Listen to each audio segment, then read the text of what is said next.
So a couple of weeks ago, I started a brand new series on this channel where I'm playing the Save Our Ship 2 mod in Rimworlds, and I'm having an amazing time. The only problem I've got with my playthrough is that I'm not able to use too many other mods because of the compatibility issues that I'm potentially going to be having with the Save Our Ship 2 mod. So what I wanted to do for today's mod review was to find a mod that was amazing to enhance the vanilla Rimworld experience and also be compatible with the Save Our Ship 2 mod. So the mod that we've chosen today is the Spacer Arsenal mod, a fairly recent mod that's been doing really well on the Steam Workshop page, and I thought I should give it a go just for that compatibility, and I thought it'd be good for a vanilla Rimworld as well. Let's get into things and start with the content. So let's start by looking at the content of the Steam Workshop page. What is there and what do we see? So we start by looking at the thumbnail and a few pictures here to add context for how we could be using this mod in game. It's great so far. Scrolling down, we have a description of what this mod adds and some context behind that.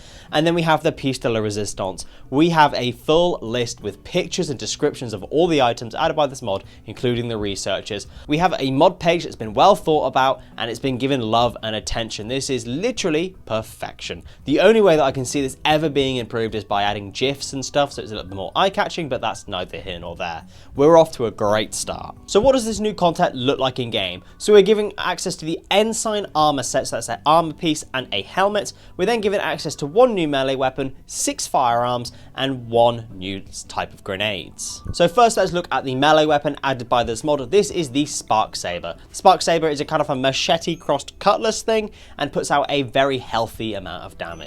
Next we have the Brute Rifle. This is pretty much just a heavy assault rifle, packing a punch and not firing quite as fast as, say, the Charge Rifle. Next, the Photon SMG, very high fire rate and puts out a smallish amount of damage. Next, we have the Plasma Blaster, and this is arguably my favorite weapon added by this mod.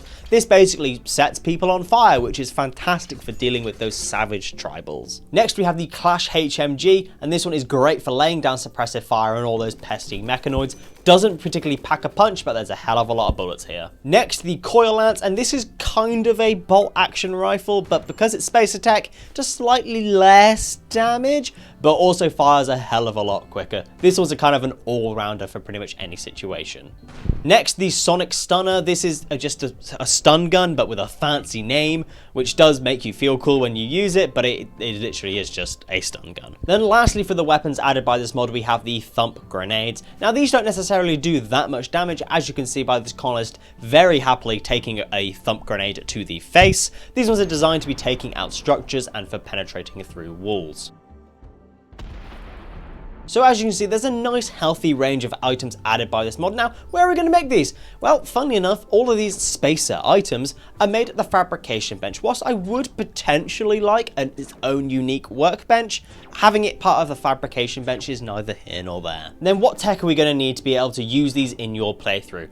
Now, both of the research options added by this mod both require fabrication. The Spacer Era Solutions will add every single weapon added by this mod, including the Charge Lance and the Charge Rifle that's in base game vanilla Rimworld, and also the research requirements include precision rifling and some of the weapon stuff on that side. And then the Ensign armor also requires fabrication, but also requires recon armor as a prerequisite, and then we have the option to go to either marine armor or Ensign armor, which is 300 research points more expensive. So that's going to be it for the content of this mod, and that is literally everything that this mod adds, but there is a very healthy amount here. Starting with the Steam Workshop page, that was literally perfection. You couldn't get much better than that, apart from adding GIFs and stuff, but that is whatever, like I said. And the content that's actually in this mod that we can use and play is a perfect amount. We have enough that's been added here that it's going to supplement our playthroughs, but not too much here that it's going to completely oversaturate what we've already got. And the idea here is that it really does just bring up the vanilla experience and make it even better, especially for the Spacer Age, where in vanilla Rimworlds we don't really have too many options, which is really appreciated. So overall for content, there is not really any room I can see for improvement here. The only way that this mod could be any better is to add more content that is also well balanced and is supplementing what we've already got, not overtaking what there already is. As you can tell, I'm kind of struggling to recommend to add more things here. So for content, I'm going to give it a 10 out of 10. Like, there literally cannot be any more added here. This is pretty much perfection as far as content goes. We're looking really good here. So next, let's move on and look at the quality of the items added by this mod. Now, seeing as this is a spacer arsenal, what I'm expecting here is that all the items added by this mod look somewhat futuristic whilst also still staying true to the vanilla style. Let's start by checking out the armor. So the design of the ensign armor and the ensign helmet I think are really nice. It kind of gives me the vibes that this is taking influence from Fallout with the power armor and also kind of from Star Wars with the clone troopers. What I didn't expect, however, was when I was spawning these in dev mode, was to be given the EA experience. And no, I don't mean getting fucked in the ass repeatedly by microtransactions. What I mean is a loot box experience. Every single time I placed one of these down in dev mode, I kept getting different colors, and honestly, I was helplessly addicted. I probably kept clicking to try find all the different colors for about an hour, honestly, and that is no joke. I spent so long trying to find all the different colors. I ended up coming to this conclusion that there are more color variations for the helmets than there was for the actual armor, but still, I don't know why there is a color variation. No, these are not stuffable, and no, you cannot make these from any material you want. This is just randomly assigned colors, which I guess is kinda nice, but at the same time, like, what if I want a matching set and I'm being given a really rare color for some reason? It's nice, and I like that there is this color variation, but why is it a loot box? Why is it so random?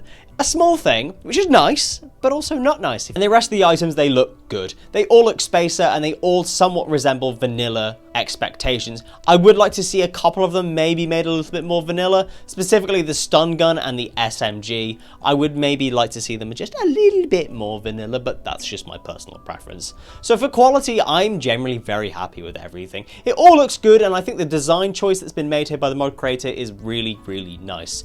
And whilst I have got some slight concerns with the loot box thing that's been added with the armor, it's still really nice that we do have color variations. So I think if we can get some improvements on the color variations, maybe just be able to pick our own color, or be able to have just a couple standard colors and that's it. For quality, I'm very happy giving it a 8 out of 10. So next, let's go into the balancing, and now this is definitely the most important section of this review. If this mod outperforms what we've already got in base game vanilla Rimworld, I'm not going to be able to recommend this to you at all. So let's get into things and start by looking at the tech cost. Let's start by looking at the Spacer War Solutions tech itself. I think as a tech, it makes sense. It's combined the stuff that's in base game vanilla Rimworld for the charge lance and the charge rifle, and combined it with the stuff added by this mod. I like that. It's more efficient and makes sense. However, the one issue I've got with this is that I don't think that all the weapons that are in this tech are equal. While I don't think the stun pistol, the thump grenades, the photon SMG, and the spark saber are not necessarily on the same level as the Clash HMG, brute rifle, and the plasma blaster. Arguably, those are the better weapons compared to the worse weapons.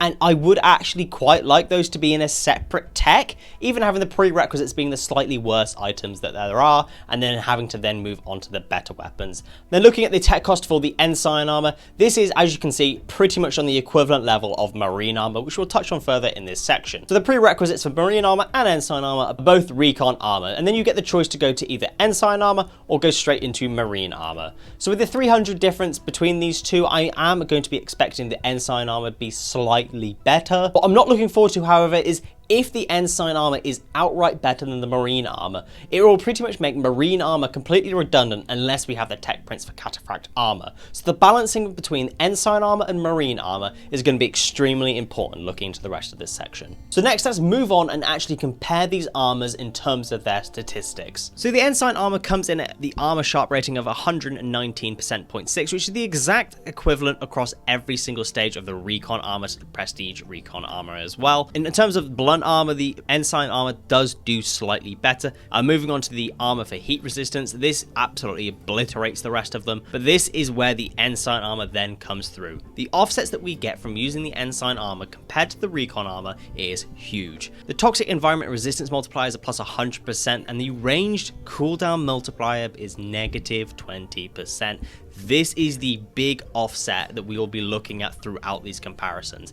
This one is huge. Now, obviously, the recon armor doesn't actually have any extra offsets when equipped, and the prestige recon armor only gives us neural heat and psychic sensitivity. So looking at these stats and comparing them, we can visibly see that the ensign armor is arguably better than all the recon armor at excellent quality. Next, let's compare the ensign armor to the marine armor. And just to remind you that this is the most important comparison that we are going to be making between the two armors. The ensign armor at sharp resistance does 119%, the marine armor does 137%, the prestige marine armor also does 137%, and then the grenadier armor does 131. So far, marine armor wins.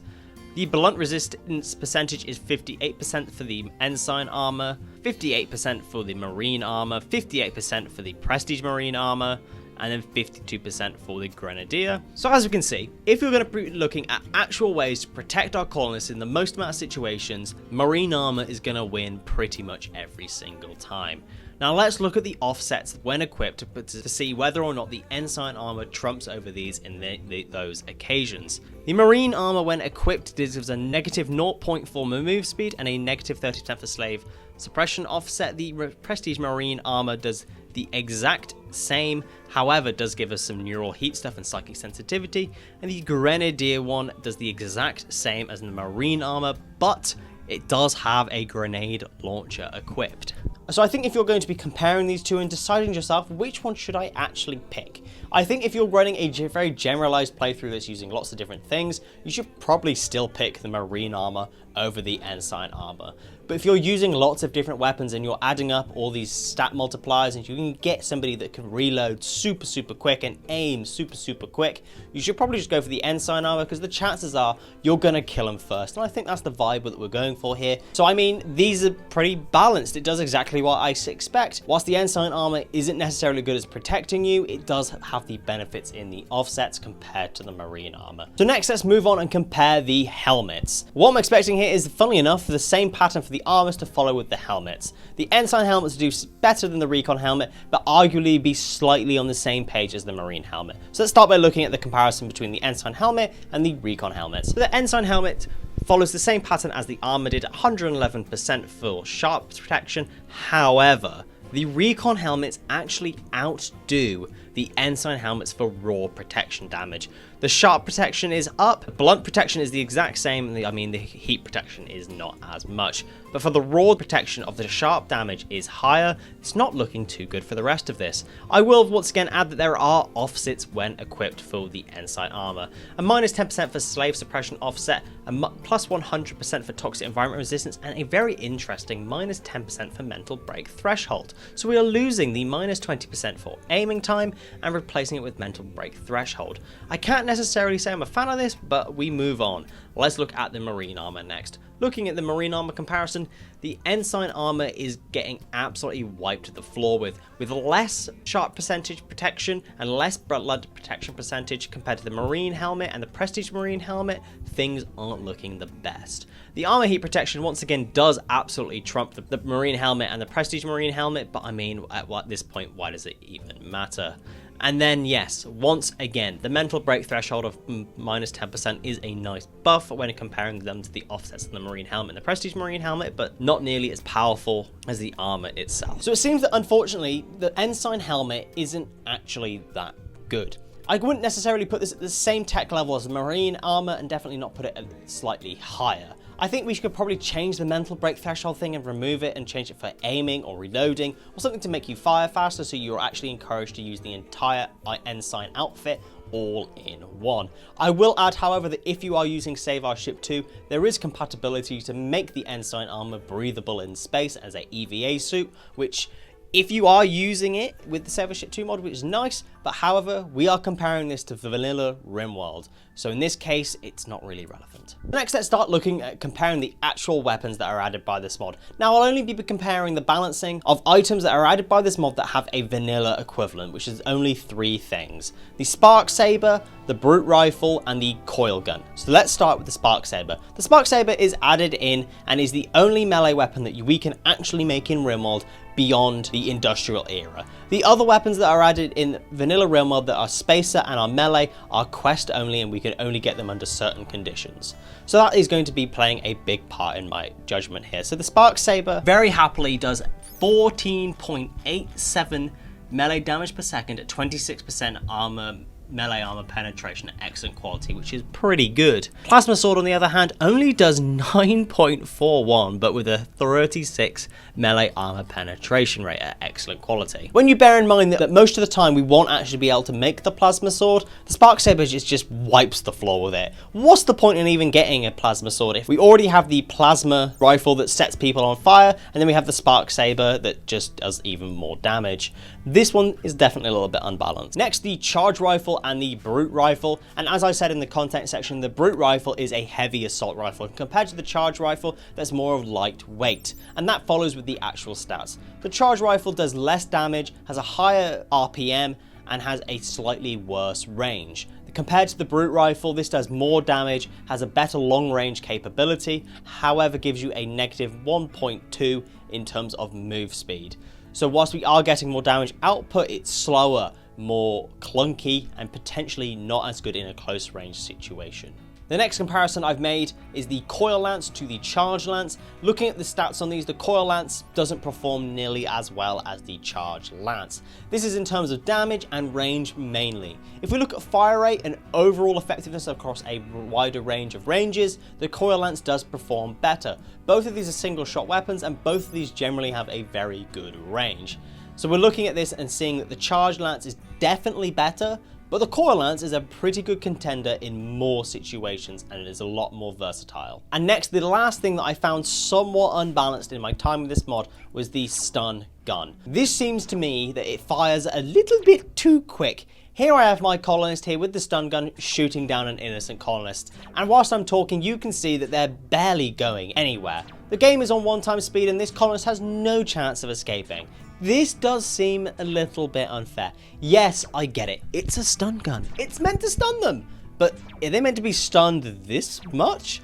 It does seem a little bit unfair. Maybe just increase the aiming time a little bit, because it shouldn't definitely fire this quickly, but I mean, it's not that big of a deal. So that's going to be everything we're covering for balancing today. Now, yes, I didn't go through every single weapon in this mod and compare it to something and test it out and show you what it did, because I don't have time for that and you probably don't either. So looking at everything we went through, I think all the armor is generally very well balanced. My only issue is the Ensign helmet not necessarily being good enough in comparison to the Recon helmet and the Marine helmet, especially bearing in mind the tech cost being more than a Marine armor. What I'd like to see is maybe the offset when equipped be changed from being the mental break threshold reduction to just being aiming time or even reloading time. Just anything that matches the Ensign armor gives you a reason to use it, especially seeing it does less protection than the other stuff. Looking at the weapons, everything seems really well balanced, and I like the way that the rifles and everything kind of fit in around everything that's base game vanilla Rimworld, having its pros and cons completely weighed up and balanced out perfectly. My only issue, the only thing that I found overpowered when playing with this mod was just the Spark Saber. Unfortunately, because it is craftable, it puts out so much more damage than the Plasma Sword, it kind of just makes it completely redundant. Yes, I guess the armor penetration factor is less for the Spark Saber compared to the Plasma Sword, but I mean, it still puts out so much more damage, and I don't think that quite makes sense for something that is craftable compared to something that is a quest reward. Maybe reduce the damage down a little bit, maybe make it significantly more expensive, or maybe even buff it even more to make it a very much late game tech that we got on a completely separate section. Who knows? It just doesn't seem to add up for me personally. So overall for balancing, I'm extremely happy with everything. So for balancing, I'm very happy giving this a 9 out of 10. Next, let's move on and look at the compatibility. Are there any bugs I need to let you know about and how this fit in with your playstyles? Now in terms of bugs, I had absolutely no issues whatsoever. Everything worked perfectly fine and there were no issues that I experienced. Looking on the Steam Workshop page, there are a couple of people that experienced some compatibility issues with Save Our Ship 2 and Rimworlds. I'm not actually sure you're meant to use those two mods together, so I mean, just be careful. But otherwise, everyone has glowing reviews of this mod, says how amazing it is and how amazing everything works. And then how will this fit in with your playthroughs? Now this is where this is going to be ever so slightly let down. Unfortunately, this is going to fit into the medieval era, the tribal era, even the industrial era. This is a spacer tech mod. And out of all the mods I've ever reviewed on this channel, this is the only time that I'm not necessarily going to be able to recommend it for more than half of the eras of Rimworld. It's a real shame that you can only use this within one era at all. I understand that, I get that, it's the point of the mod, but for general accessibility to this mod, it's not that good. However, if you are using this in a playthrough that is Space Attack, I think this goes the complete other way. You need to use this mod if you are using a Space Attack playthrough. Whilst it doesn't fit into so many other eras, in the Space Attack era, you need to use this mod. This mod is an essential in my opinion and adds a very healthy amount of stuff to your playthroughs and your mod packs that you're going to get an extremely balanced and fair experience if you're running this with, like, say, Save Our Ship 2 in a mod pack and playstyle that suits those mods perfectly. So for compatibility, yes, there are no bugs.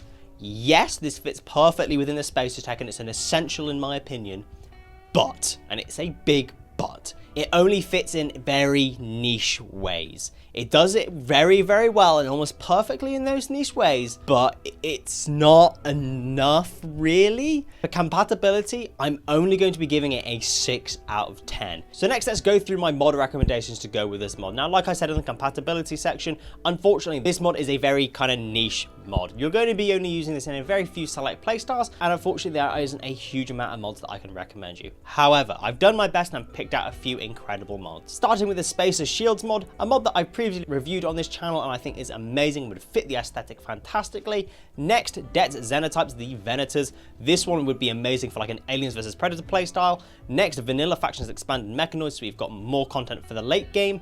And then, speaking of late game, raids for me. Get even more raids at the very end of your playthrough.